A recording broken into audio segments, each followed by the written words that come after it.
नमस्कार YouTube viewers. 24 नवंबर सन 1971 को America के एक north west Orient airlines flight 305 एक छोटे शहर से उड़ान भरती है पोर्टलैंड से सिएटल टाकोमा के लिए। इस फ्लाइट में टोटल 36 पैसेंजर और 6 क्रू मेंबर मौजूद होते हैं और इस फ्लाइट को उड़ान से लेकर लैंडिंग तक का सफर मैक्सिमम आधे घंटे का था। लेकिन इस फ्लाइट के साथ ऐसा क्या होता है कि यह फ्लाइट आधे घंटे की न होकर 3 घंटे की हो जाती है। एक्चुअली इस फ्लाइट में 36 पैसेंजरों के बीच एक हाईजैकर भी मौजूद होता है जिसका नाम डैन कूपर था, जिसे आज की डेट पर डीबी कूपर के नाम से जानते हैं। आखिर ये डैन डीबी कैसे बन गया जानेंगे वीडियो के आगे। ये प्लेन को बड़ी सिंपल तरीके से हाईजैक करता है और उड़ते हुए प्लेन से अचानक गायब हो जाता है। आज 50 साल से भी ज्यादा का समय बीत चुका है, ना ही कहीं डैन कूपर का पता चलता है और ना ही किसी ने डैन कूपर की इस मिस्ट्री को सॉल्व कर पाया है। और डैन कूपर का नाम इतिहास के पन्नों में हमेशा हमेशा के लिए दर्ज हो जाता है। आखिर कौन थे डैन कूपर, कैसे नाम पड़ा इसका डीबी कूपर और क्या मकसद था इसका प्लेन हाईजैक करने का, तो चलिए जानते हैं डैन कूपर प्लेन हाईजैकिंग की इस मिस्ट्री को आज की वीडियो में डिटेल से। Hijacker calling himself D.B. Cooper jumped from an airliner in flight and demanded a $200,000 ransom and a parachute. 305, we have a hijack in progress. D.B. Cooper. D.B. Cooper. D.B. Cooper. What?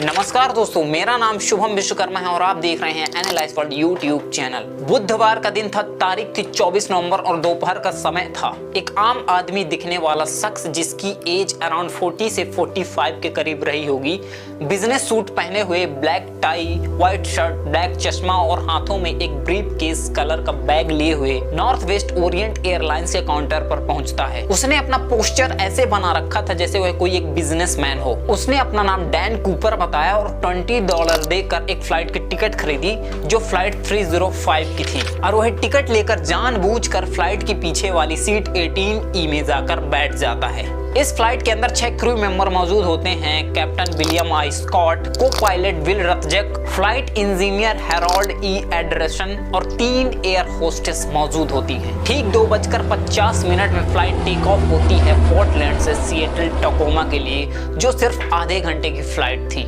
Dan Cooper जो plane के पिछले हिस्से में बैठा था, वह एक drink, bourbon whisky और एक सोडा ऑर्डर करता है। साथ ही प्लेन के अंदर स्मोकिंग भी करता है। लेकिन आप लोग सोच रहे होंगे कि प्लेन के अंदर स्मोकिंग कैसे अलाउड हुई, तो मैं आपको बता दूं कि 1971 के दशक में प्लेन के अंदर स्मोकिंग करना अलाउड था। दोपहर के 3 बज चुके थे। डैन कूपर ने एक एयर होस्टेस को कॉल किया जिसका नाम फ्लोरेंस साफनर था, जिसकी उम्र 23 के करीब थी। फ्लोरेंस के आते ही डैन ने मुस्कुराते हुए उसके हाथ में एक चिट्ठी पकड़ाई और बोलता है कि इसे पढ़ लो। पहले तो फ्लोरेंस साफनर ये सोचकर चिट्ठी नहीं पढ़ती कि शायद ये शख्स मेरे साथ फ्लर्ट करने की कोशिश कर रहा है, लेकिन डैन ऐसा करते देख फ्लोरेंस को फिर से कॉल करता है और बोलता है कि मिस, शायद ये चिट्ठी तुम्हें पढ़ लेनी चाहिए क्योंकि मेरे पास बॉम्ब है। और ऐसा सुनते ही फ्लोरेंस घबरा जाती है और चिट्ठी खोलकर पढ़ती है जिसमें लिखा था, miss you better look at that note, I have a bomb and I would like you to sit by मी।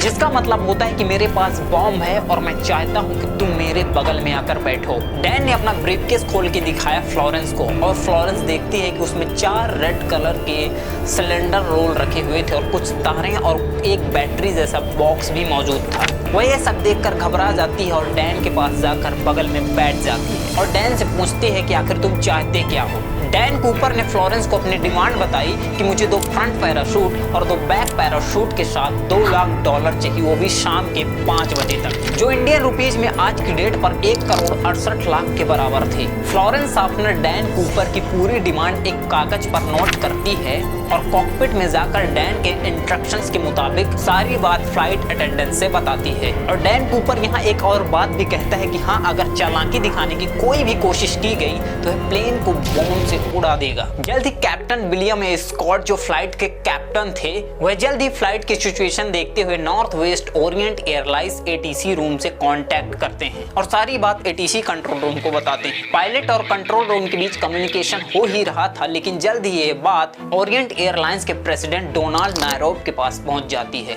और डोनाल्ड नायरोफ फ्लाइट अटेंडेंट से कन्विंस करते हैं कि हाईजैकर की पूरी डिमांड पूरी की जाएगी, उसे फुल कंप्लायंस दिखाया जाए अटेंडेंस के द्वारा, बस थोड़ा सा समय चाहिए पैसे अरेंज कराने के लिए। प्लेन में दूसरी एयर होस्टेस भी मौजूद होती है जिसका नाम टीना टीना मैक्लो था उसे डैन के पास भेज दिया जाता है जिससे फ्लाइट की सिचुएशन मेंटेन रहे।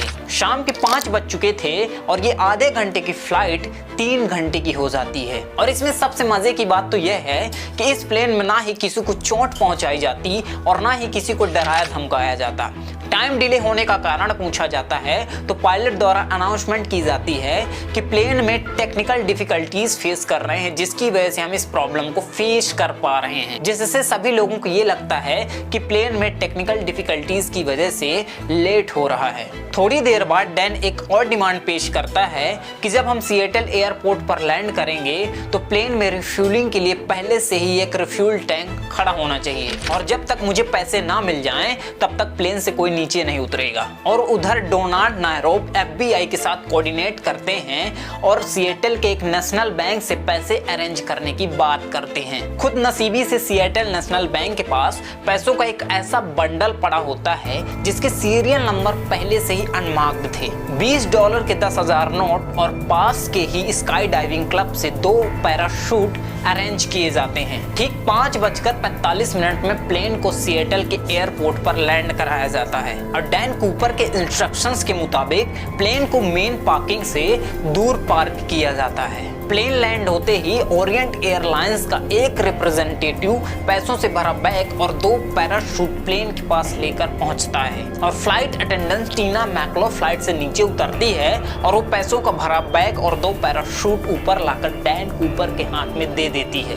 डैन कूपर की डिमांड पूरी हो जाने पर डैन परमिशन देता है कि पायलट, फ्लाइट इंजीनियर और टीना मैक्लो को छोड़कर पूरे पैसेंजर और 2 एयर होस्टेस नीचे उतर जाएं और डैन के इंस्ट्रक्शंस के मुताबिक 36 पैसेंजर और 2 एयर होस्टेस प्लेन से नीचे उतर जाते हैं। ठीक शाम 7:40 में प्लेन की रिफ्यूलिंग खत्म होती है और प्लेन दोबारा से टेक ऑफ करती है। प्लेन के अंदर डैन कूपर को मिलाकर 4 लोग मौजूद होते हैं, पायलट, को पायलट, फ्लाइट इंजीनियर और टीना मैक्लो जो कि डैन के पास बैठी हुई थी। रात के 8 बज चुके थे तभी डैन टीना मैक्लो के जरिए पायलट को कुछ इंस्ट्रक्शंस देता है कि फ्लाइट को मैक्सिको सिटी की ओर ले जाया जाए, प्लेन के लैंडिंग गियर खुले रहने चाहिए और प्लेन का एल्टीट्यूड 10,000 फीट हो और प्लेन की स्पीड जितनी कम से कम हो सके उतनी कम होनी चाहिए। लेकिन डैन की यह इंस्ट्रक्शन सुनकर पायलट डैन को वार्निंग देते हैं कि अगर हम इस कंडीशन में प्लेन को फ्लाई करेंगे तो हम कभी मैक्सिको सिटी तक पहुंच ही नहीं पाएंगे क्योंकि प्लेन में इतना इनफ फ्यूल ही नहीं है जो प्लेन मैक्सिको सिटी तक पहुंच सके। फ्लाइट के पायलट डैन को 2 ऑप्शन देते हैं कि फ्लाइट को रिफ्यूलिंग कराने के लिए पास के एयरपोर्ट रेनो में लैंड कराया जाए या फिर फिनिक्स पे, और डैन पायलट द्वारा दिए गए ऑप्शन में से पहला वाला ऑप्शन सेलेक्ट करता है जो कि रेनो का एयरपोर्ट होता है। लेकिन थोड़ी देर बाद डैन टीना मैक्लो को प्लेन की स्टेयर ओपन करने को कहता है जो प्लेन के पिछले हिस्से में मौजूद थी। उस समय के प्लेन्स में एक खास बात हुआ करती थी कि प्लेन के पिछले हिस्से में सीढ़ियां हुआ करती थी जो ट्रांसपोर्टिंग के वक्त काम आया करती थी, जिसे आप वीडियो में देख सकते हैं। लेकिन टीना मैक्लो डैन की यह बात सुनते ही डैन को मना करती है कि अगर वो ऐसा करेगी तो हवा के दबाव के कारण वह भी प्लेन से बाहर चली जाएगी और जिससे उसकी मौत भी हो सकती है। डैन ऐसा सुनते ही टीना मैक्लो को कहता है कि वह कॉकपिट में चली जाए और अंदर से दरवाजा बंद कर ले, और दिए गए इंस्ट्रक्शंस के मुताबिक टीना मैक्लो कॉकपिट में चली जाती है और अंदर से दरवाजा बंद कर लेती है। और आखिरी बार टीना मैक्लो ने डैन को पैराशूट और पैसों के बैग को बांधते हुए देखा था। ठीक 8:18 का समय था। प्लेन में एक अलार्म बजता है जो कि स्टेयर ओपन होने का था और डैन कूपर रात के अंधेरे में प्लेन से डाइव कर जाता है।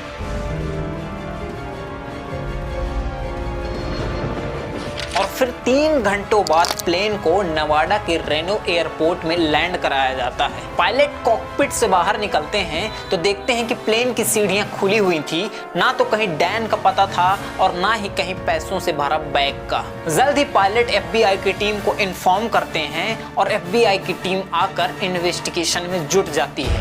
FBI की टीम प्लेन की अच्छी तरह से चेकिंग करती है तो उन्हें क्लिप लगी हुई एक टाई और पैराशूट के कुछ कपड़े मिलते हैं जो कि ये एस्टिमेट लगाया गया कि डैन पैसों के बैग को बांधने के लिए इन्हें यूज किया होगा। और डैन के द्वारा स्मोक की हुई सिगरेट के कुछ पीसेस भी मिलते हैं। जल्द ही फ्लाइट रिकॉर्डर की मदद से FBI के द्वारा एक रिसर्च टीम तैयार की जाती है। क्योंकि फ्लाइट ऑटो पायलट मोड में उड़ रहा था, इससे फ्लाइट में हर एक चीज रिकॉर्ड हो रही थी कि फ्लाइट कितने एल्टीट्यूड में उड़ रहा था और फ्लाइट की स्टेयर कितने बजे खुली, और जिस टाइमिंग में प्लेन की स्टेयर खुली थी उसी टाइमिंग के हिसाब से एक सर्च एरिया सेलेक्ट किया जाता है और उस टाइमिंग के हिसाब से उस लोकेशन की अच्छी तरीके से जांच की जाती है और चप्पा चप्पा ढूंढा जाता है। लेकिन ना ही कोई डैन कूपर का पता चलता है और ना ही पैसों से भरे बैग का। मिलता है तो सिर्फ क्लिप लगी हुई टाई, पैराशूट के कुछ टुकड़े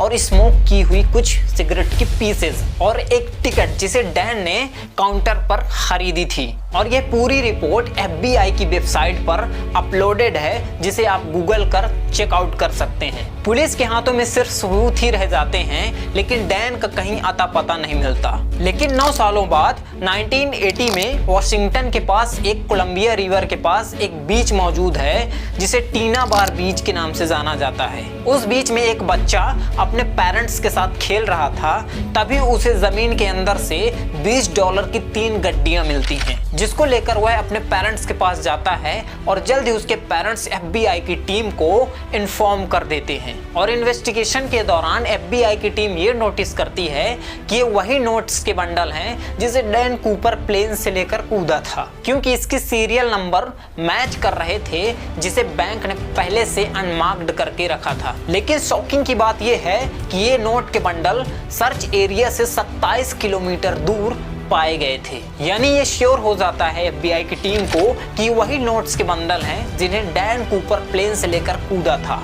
और तब से लेकर ना आज तक डैन का पता चलता है और ना बाकी के बचे पैसों का। अब आपके मन में एक और सवाल गूंज रहा होगा कि आखिर डैन कूपर का नाम DB कूपर कैसे पड़ गया। इसके पीछे की गलती है एक रिपोर्टर की, जिसका नाम जेम्स लॉन्ग था। ये रिपोर्टर मिसअंडरस्टैंडिंग की वजह से डैन कूपर का नाम DB कूपर सुन लेता है और अपनी रिपोर्ट में प्रिंट आउट कर देता है, जिससे और भी जर्नलिस्ट इस रिपोर्ट को अपनी वेबसाइट पर पब्लिक करते हैं, जिसकी वजह से डैन कूपर का नाम DB कूपर के नाम से पहचाने जाने लगता है और लोग इसे मिस्ट्री ऑफ DB कूपर के नाम से भी बुलाते हैं। आज 50 साल से भी ज्यादा का समय बीत चुका है, ना ही किसी ने DB कूपर की इस मिस्ट्री को सॉल्व कर पाया और ना ही कहीं आज तक DB कूपर का पता चलता है। यह केस 45 सालों तक ओपन रहता है, लेकिन 2016 में इस केस को हमेशा के लिए बंद कर दिया जाता है और DB कूपर एक मिस्ट्री बन के